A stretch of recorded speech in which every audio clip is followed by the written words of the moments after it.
Ukraine Russia യുദ്ധമുഖത്ത് നിന്ന് സഹായം തേടി റഷ്യൻ കൂലിപ്പട്ടാളത്തിൽ ചേർന്ന മലയാളികൾ നാട്ടിലേക്ക് എത്തിക്കാൻ സഹായിക്കണമെന്നും സർക്കാർ ഇടപെടൽ വേണമെന്നുമാണ് ആവശ്യം. നിലവിലുള്ളത് യുദ്ധം നടക്കുന്ന മേഖലയിലാണെന്നും ജീവന് ഭീഷണിയുണ്ടെന്നും കുടുങ്ങിയവർ പറയുന്നു. ജോലി തേടിയെത്തിയ തങ്ങൾ ചതിക്കപ്പെട്ടതായും റഷ്യൻ സൈന്യത്തിൽ ചേരേണ്ടി വന്നതായും കുടുങ്ങിക്കിടക്കുന്നവർ അറിയിക്കുകയാണ്. തൃശൂർ, എറണാകുളം, കൊല്ലം ജില്ലകളിൽ നിന്നുള്ള 5 പേരാണ് യുദ്ധമുഖത്ത് വിവിധ സ്ഥലങ്ങളിലായി കുടുങ്ങിയത്. കുടുങ്ങിയവരുടെ ശബ്ദ സന്ദേശം ജനം ടിവിക്ക് ലഭിച്ചു.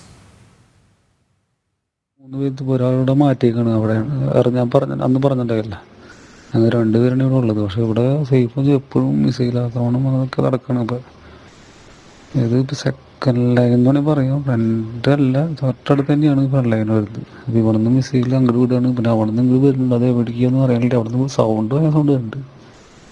പിന്നെ ഡ്രോൺ അറ്റാക്കിൻ്റെ ഡ്രോണുകളും വരുന്നുണ്ട്. ഇവിടെ നിന്ന് പുറത്തുനിന്ന് റൂമിൽ നിന്ന് പുറത്തിറങ്ങാൻ പറ്റില്ല. പുറത്തിറങ്ങിയപ്പോൾ ഡ്രോണുകളും അതൊക്കെ വരുന്നു. പിന്നെ ഇപ്പോൾ റൂമിൽ തന്നെ ഇരിക്കുകയാണ്. പിന്നെ തൽക്കാലം റൂമിൽ ഇരിക്കുകയാണ്. ഞങ്ങൾ ഇവിടെ ഡ്യൂട്ടി തൽക്കാലം ഇവിടെ നൈറ്റ് ഡ്യൂട്ടി ഒക്കെ ഇടുന്നുണ്ട്. ഇവിടെ നൈറ്റ് ഈ പുറത്തിറങ്ങണ്ട, ഇവിടെ സെക്യൂരിറ്റി വരെ ഇരിക്കണം. അതേപോലെ ഇവിടെ റൂം ക്ലീനിങ് ഉണ്ട് കുറച്ച്.